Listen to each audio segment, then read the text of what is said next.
Hello, Margot. Can we talk? Oh, hello, Pamela. What is it? Is it some kind of emergency? I just heard something from another girl in the same department. You're in that mountain climbing club, right?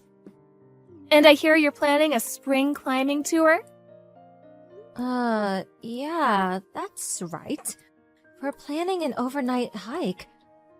We'll be sleeping in tents. The weather is perfect and the leaves will be changing color about now. It will be quite beautiful around this time of year. I also heard that Mr. Holden in the HR department will be taking the trip. Is that true? Yeah, that's right. Jim's a member of the mountain climbing club, so yeah, he'll be joining us. Oh, really? That's great. About this trip. Would it be okay if I join this trip? I didn't know you had an interest in mountain climbing, Pamela. Well, yeah. I don't really have a lot of interest in mountain climbing. It's just that I wanted to get to know Mr. Holden a bit more. Oh, I see. So that's what this is about, huh? Well, it's not a very high mountain, and a beginner can climb it no problem. I don't see a problem if you join us. The only thing to keep in mind is that you don't do anything dangerous or anything that would disrupt the others. If you can abide by these rules, you can join us. Great! That's wonderful. Okay, I want to join. Alright then, I'll talk to the team leader about it. Oh, yeah, we're going to be camping in tents partway up. So you're going to have to bring your own stuff. Tent, sleeping bag, all the necessary stuff for camping and hiking. You probably don't own any stuff like that, I suppose. You don't have any mountain climbing gear like a down jacket, cooking utensils, hiking boots? Do you want me to recommend a tent that even a first-timer can assemble? Oh, thanks, but I'm okay. I have a little experience camping and hiking. Oh, really? Wow! I didn't expect you to be the type to own any stuff like that. So, I guess you know what to prepare. You have the right clothes? I want to make a good impression on Mr. Holden, so I'm planning to wear this. Are you planning to wear this on a hiking trip? Yep, that's right. This outfit is so cute. He'll love it. It's actually very easy to move around in. This is gonna be super fun. You do realize that this is not a picnic? I said a first-timer could climb it, but it is nevertheless a mountain, so it could be a little dangerous climbing in that outfit. Could get hooked on branches and such. Doesn't seem too warm either. Is it waterproof? It gets pretty cold at night, so I suggest you wear something a little warmer. Huh? You mean like hiking clothes? Like that baggy outfit you were wearing in that photo? Actually, I want to impress Jim with my kind of hiking outfit. I really can't wear something like that. I would look like some guy. It would completely mask my shapely figure. Mountain climbing is not about fashion or showing off your figure. I'm telling you from experience, going in an outfit like that could be dangerous. And those shoes. The mountain trail is not paved. There are rocks and branches lying all over the place. You need proper hiking boots. Don't worry about it. I'll be fine. Last summer, I went to Yosemite National Park with my family. I wore a pair of tennis shoes the whole trip. Never had a problem. We camped out near the lodge. It was really fun. Hold on a second.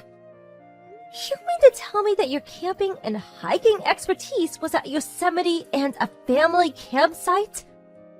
Yes, that's right. We cheated a little bit with the lodge nearby, going to the bathroom at all.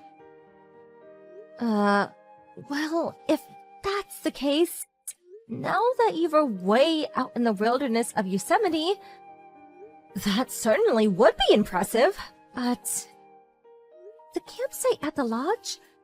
I'm sure there are plenty of other families around, right? Yeah, it was summer, so it was pretty crowded. There were a bunch of camping cars in the parking lot area, too. Wish we had one of those. So, it was more like a picnic rather than a real mountain climbing trip, am I right? This trip is a little different. There is no lodge nearby, and you'd have to pee in the woods. You would have to climb for miles up rough mountain trails. And if it ran through the mud. What's more, you have to carry your own tent, sleeping bag, mattress, everything. I know all that, don't worry. I can handle a little rough terrain, no problem. You want to be fashionable, you have to take a little abuse, right? Like with high heels. Yeah, right, but at night it gets pretty cold. You go in that outfit and you'll freeze to death. Make sure you bring a warm jacket, preferably a down jacket and a warm sleeping bag. Oh, come on, it can't be that bad. When we went to Yosemite, I slept like a log in the tent. When you climb a mountain, you climb closer to the sun. Obviously, you get warmer, right? Are you serious? Didn't you study geography in school? Anyway, if you want to join us on this trip, you have to have the right outfit and equipment. You have to be 100% up to the task. No way, I can't do that. How am I supposed to impress Jim if I dress in that kind of clothes? I would look like a construction worker. Next thing you'll say is that I need a helmet. I plan to go in the cutest and most fashionable outfit. So, there. I can't allow it. If you're coming on this trip, you have to prepare the right outfit and equipment. If you check on the internet, it will show you a list of things you need for overnight mountain climbing trip. I suggest you check it out. Oh, please, Margot, I know you're my senior in the office, but this jealousy thing is not very becoming. Huh? Jealousy? Yeah, I mean, you're the only woman in the club, right? And I know you have an eye out for Jim. So, you're jealous that I want to join. That's it, right? Huh? Who even suggested that? I know you're jealous of me. You want to make me dress in some drab outfit and make yourself look good, am I right? You're trying to draw us apart, I'm sure of it. I didn't realize you were such a jealous woman. I really don't know what you're talking about. This has nothing to do with mountain climbing. Mountain climbing is not as easy as it sounds, and it can get very dangerous. The weather can change, someone can get injured. There are lots of risks involved. And you want to join us in that outfit. I just can't allow it. All I'm saying is that you need to be prepared for your own good. That's just all an excuse. You're just envious, I know it. I really can't believe you, Margot. I mean, trying to stand in the way of me and Jim? You have no right to do that. How can I explain this to you? All right, I have nothing else to say then, but all I have to say is, just do a little research on what you need to prepare or you'll regret it. If anything happens, it's on you. You are responsible for your actions. You got that? I will not help you if you're in trouble. Just remember that. Yeah, now you're talking. I'm really going to show Jim. He'll be really impressed with my outfit. I'm sure of it. Oh, yeah, Margot. If you want to get a guy, I would dump those baggy outdoor stuff with something a little more fashionable. Oh, hey, we could go together. I'll pick you out some nice clothes. My fashion sense is out of this world. No thanks. I will just concentrate on mountain climbing. Don't come crying to me later. Margot, please help me. I'm freezing my ass off. Yeah, I can imagine. I knew it would turn out this way. You should have taken my advice. My feet hurt, and I'm starving. I can't get this tent up. Please help. Why won't anybody help me? Last summer, when we went camping in Yosemite, all the guys put up our tents and laid out the sleeping bags. Like I said, up here you do all that yourself. You carry your own equipment, and you set up your own tent. That's basic. You should have predicted setting up the tents before you came. And you should have set up the tents way before it got dark. You're the only one who hasn't even started. And, sorry to say, nobody intends to help you. Up here, you're on your own. Huh? Why won't they help me? Because everyone's pissed at you. That's why. Huh? What do you mean? Hey, Pamela. Do you not realize that you've been a total pain in the ass this whole time? I warned you countless times, and you still chose to come in that outfit and those shoes. When we first gathered, everyone was so worried and even suggested renting the proper equipment at the lodge. But you insisted that you would be fine and shunned everyone's advice. Well, once we got going, what do you know? You had some sore feet, blisters on your feet from those shoes. You would like to take a break anytime you felt like it and try to get others to carry your stuff. You just disturbed everyone's pace. We couldn't very well leave you behind. You were a total pain. That's why everyone is pissed at you. Don't expect anyone to help. But what can I say? I didn't expect it to be so rough. And Margot, you said even a beginner would be able to climb it. If you had the proper outfit and equipment, this mountain is a breeze. You saw those kids that came after us. They were like 10 or 12 years old. But you came in normal city clothes and tennis shoes. Please. And you bring all your stuff in a big shoulder bag. With these little trinkets hanging off it. And moreover, you didn't even bring any proper food or clothing gear. Begging others for extra food and hot water. But camping means barbecue, right? That's why I brought a lot of stuff to cook. But nobody brought along a grill to cook all this stuff. What was I supposed to do? Did you really expect someone to carry a big ol' barbecue grill? Are you nuts? Nobody in their right mind brings raw meat and vegetables on an overnight mountain climbing trip. We usually carry dried foods and canned goods, something you can heat up in a tiny stove. Everyone brings their own food and cooks their own stuff. That's the rule. It's completely different from what you're used to. This is not about driving to a campsite and preparing a barbecue.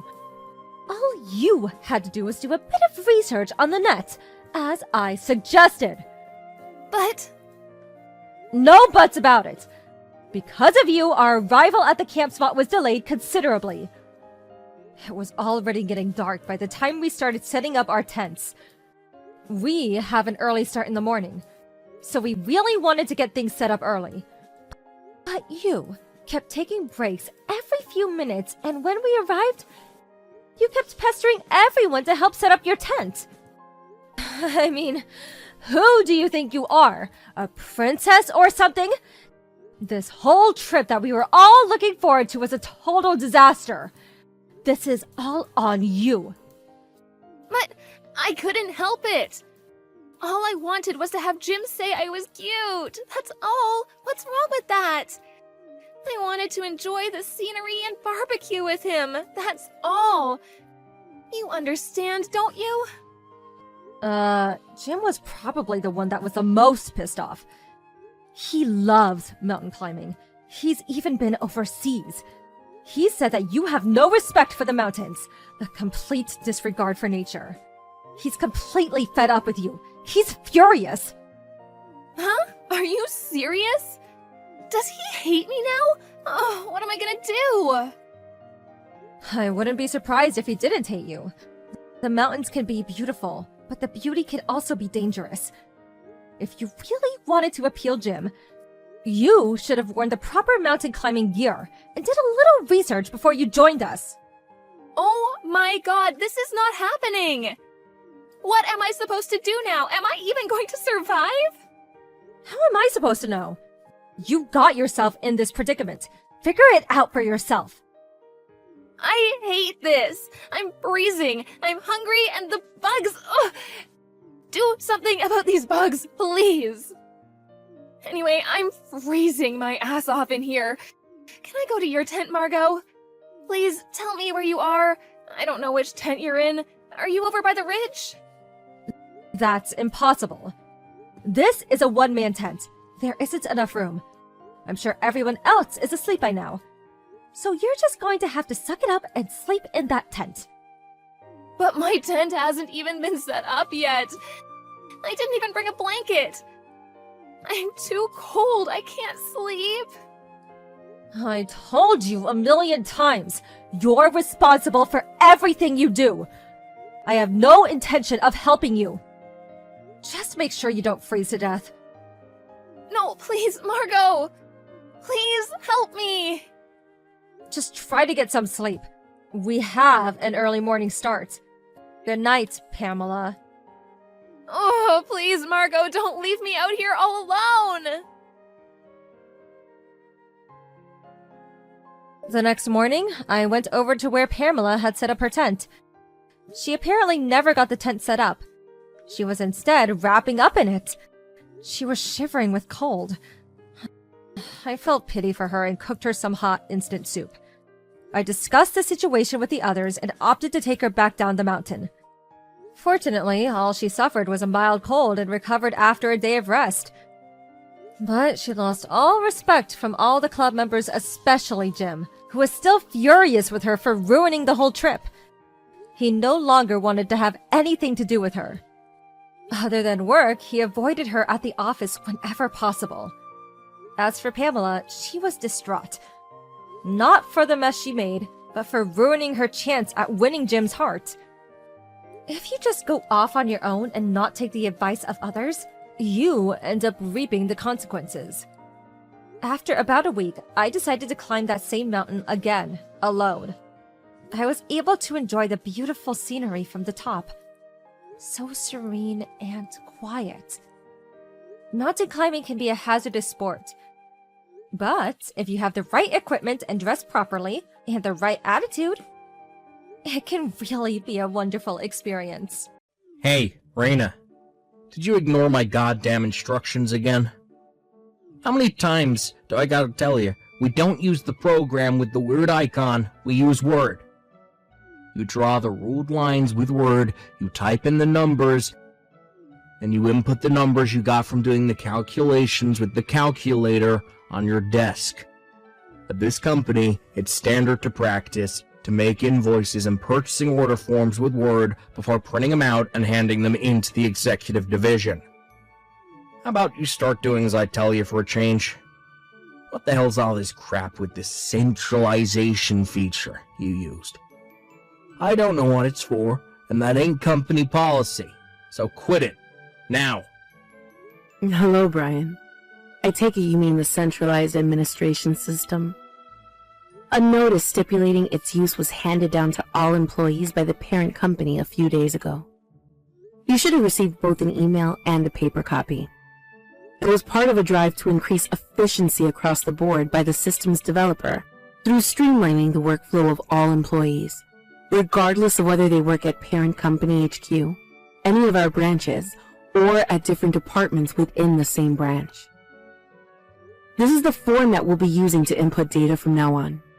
If you don't learn how to use the app, it'll interfere with your ability to work in the manner prescribed to us by upper management, and the files you produce won't be cross-compatible with the rest of our systems.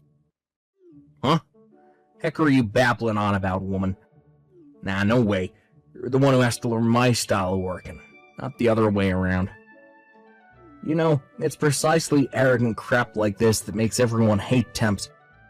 If you're so desperate for my wise instruction, then I suggest you fall in line and obey the company policy on document creation, you lazy temp slacker.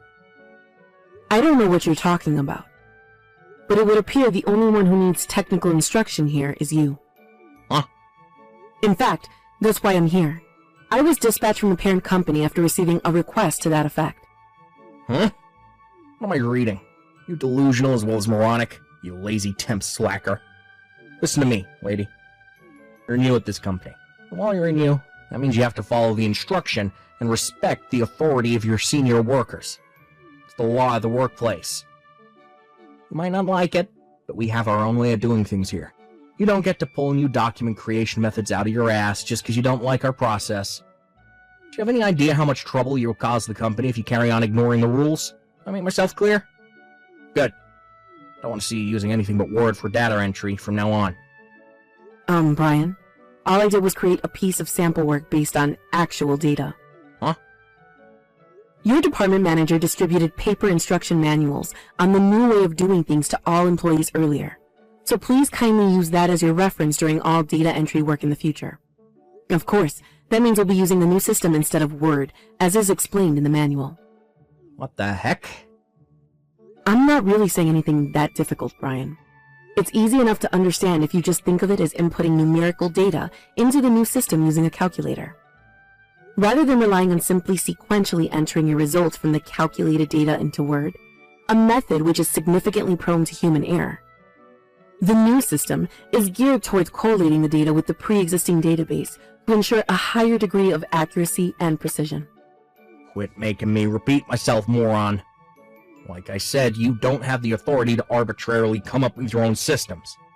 You have a way of doing things at this company. If you don't like it, then get the hell out. This isn't my system, and I didn't come up with it.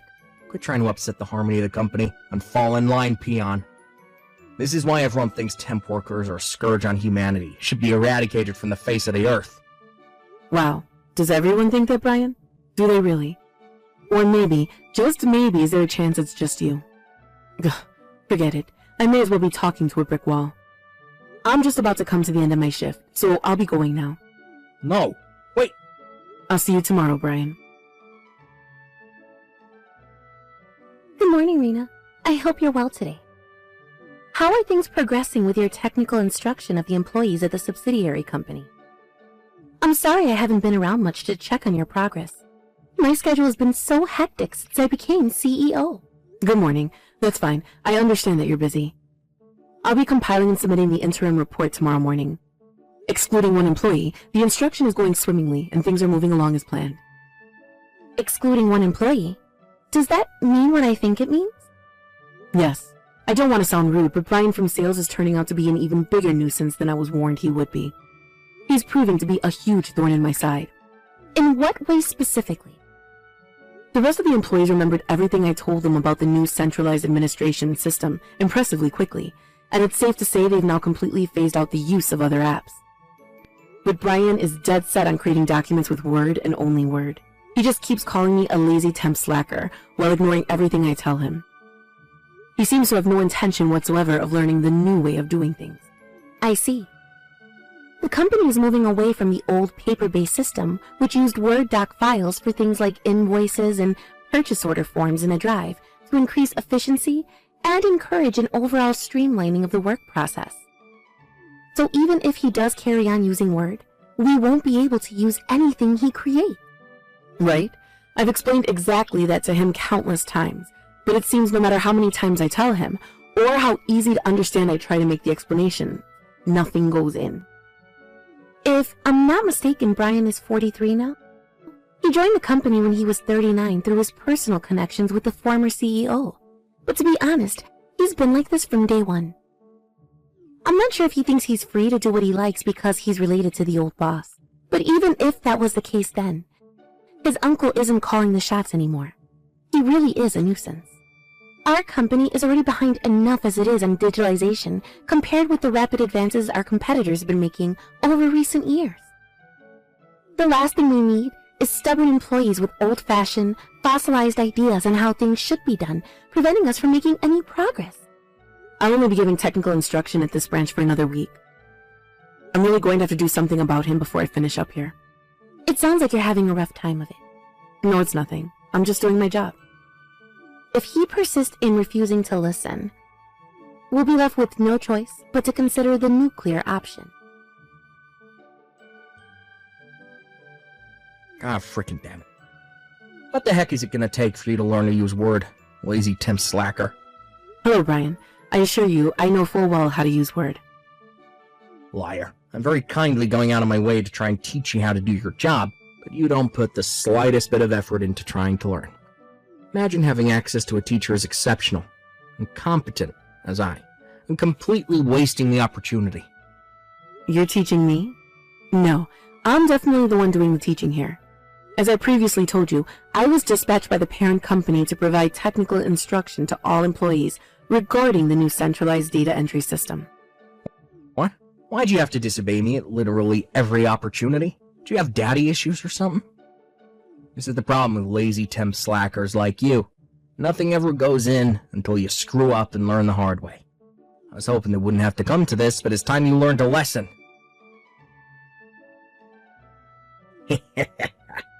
How'd you like them apples, bitch? Told off and double slapped in the face in front of the entire company at the morning meeting. First, I went in with the beautifully executed open hand slap, marvelously followed up by the breathtaking backhand. Boom! Double whammy. Apparently, there was a mistake in the numerical data on the documents I submitted, because Word, and not the new centralized system, had been used to compile them. Yep, and you only have yourself to blame. That's not my job, Brian. I'm tired of telling you now, but you were clearly instructed to use the new centralized system for all data entry tasks. I'm tired of telling you that you don't get to arbitrarily invent your own way of doing things, because our company already has rules in place for stuff like this. No, Brian. This has nothing to do with me personally. All employees were notified that this is how we'd be doing things from now on. Quit barking orders at me, you filthy, arrogant temp scumbag. You getting bitch slapped just now was the punishment for your mistake. This is what you get for ignoring my instructions, you filthy temp slacker.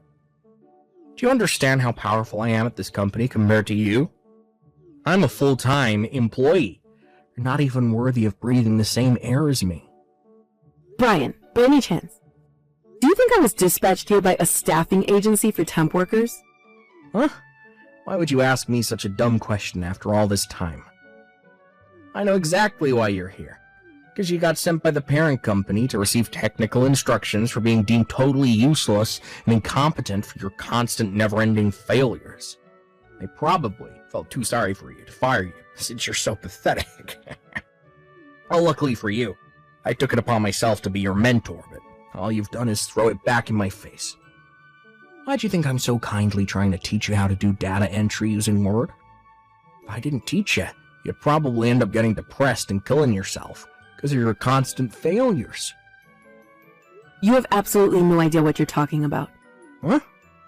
I'm the parent company's technical advisor. What? I'm a full-time employee at the parent company's head office systems management department. I didn't come from a staffing agency. I'm a full-time employee, and I was dispatched here by the parent company as a technical advisor to provide instruction to all employees on the use of the new centralized data entry system that was recently implemented. Huh? I was told you were notified of everything I just told you in advance of my arrival. Wait, what? Besides, due to the nature of the work we do at this company, we never use temporary workers from staffing agencies. The entire company consists of directly contracted full or part-time workers. Don't you think it'd be strange if an agency temp suddenly showed up one day out of the blue, despite the company having zero precedent for employing people on that basis. What with? I'm currently in the medical office having an ice pack applied to my swelling cheeks after being slapped. There's a small cut on the inside of my mouth, too. So, what's your point?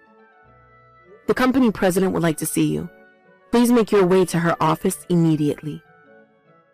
The president? Oh, man.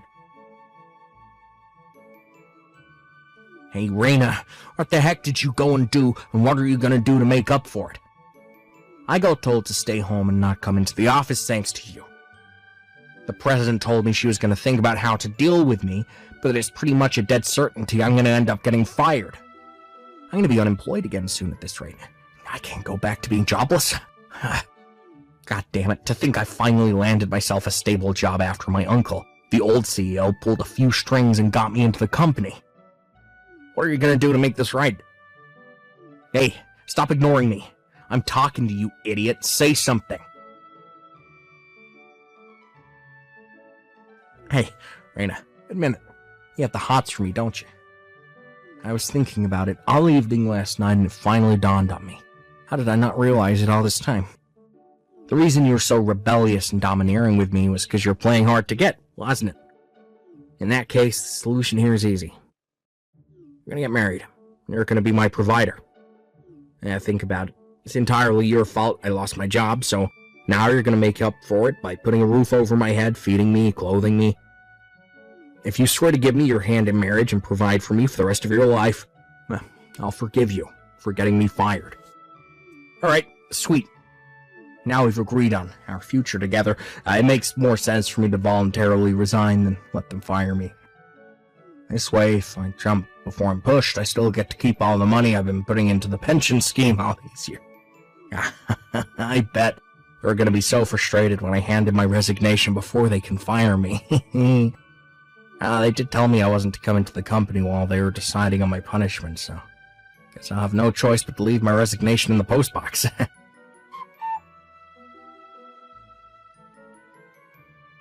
What the heck?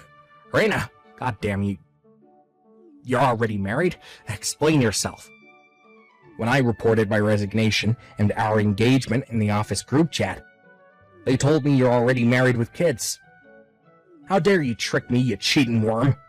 Would you be quiet for once? Excuse me? Rena didn't say a thing about agreeing to marry you, did she? Huh? Sorry to message you from Rena's phone like this, but I didn't have your number. Who the hell are you? Penny Williams, CEO. What? CEO? No way. You can't be. Whether you believe me or not makes no difference whatsoever. Your abuse towards Rena was getting so severe that I felt I had no choice but to intervene personally. But Penny, why would you do that? Don't you have more important things to do, being the CEO and all? Rena is the daughter of my childhood friend, and I've known her since she was a little girl. What? The reason Rena was dispatched to your office as a technical advisor was because I put in a request with the parent company that she be the one to deliver instruction on the new system. Reina's friends with the CEO? Yes, but let me make it clear that the reason she occupies such a senior position at the parent company has nothing to do with me, or personal connections with anyone else for that matter. She got to where she is with nothing but hard work, dedication, and commitment to her responsibility. Oh, that reminds me. I understand you've decided to resign voluntarily. I'm hereby notifying you that your resignation has been received and accepted. Leaving of your own volition may have been a wiser decision than waiting to be dismissed. However, you won't be receiving a cent of the money you've been putting into the pension scheme during your years at the company. All of it will be going to Rena in the form of compensation for the awful treatment you've subjected her to. What? Rena's husband was furious. Apparently, he's threatening to file criminal charges against you with the police for slapping her in front of the entire company at morning call. Criminal charges? Not that that's in the least bit surprising. Slapping your coworker in the face was obviously going to make you liable for charges of battery or inflicting bodily injury, especially when there were so many witnesses. Oh my god, what the hell? Rena tells me her lawyer will be taking care of all the proceedings from now on. You'll be receiving a message from him over the coming days. God, am I gonna get arrested? My husband, who had been crazy worried about me throughout this whole ordeal, took care of everything involving the legal proceedings for me after that. As for Brian, lacking any knowledge in the ways of the world, he had no choice but to leave it to his parents to take care of his dire situation. Thankfully, and somewhat surprisingly, they seemed like decent, reasonable people, and all of our talks went by smoothly and without a hitch. They agreed to pay compensation, and with that, I dropped the charges against him. At first, my husband was so furious he insisted I don't drop the charges, no matter what. But when, as part of our settlement talks, Brian's parents suggested they send their son to work at a company famous for reforming social delinquents, such as ex-cons, domestic abusers, and drug addicts, he decided to compromise, being moved by the genuine sincerity and remorse they showed during the talks. Who knows, maybe there's hope for Brian to become a decent human being yet. Apparently, Brian threw the mother of all tantrums the day he was to be sent off to the company's dormitory, and bundling him into the car proved to be a challenge for his parents. But last I heard, while he is still going through some growing pains and the occasional stint of depression, he spends his days working diligently under the firm but fair guidance of his seniors at his new workplace.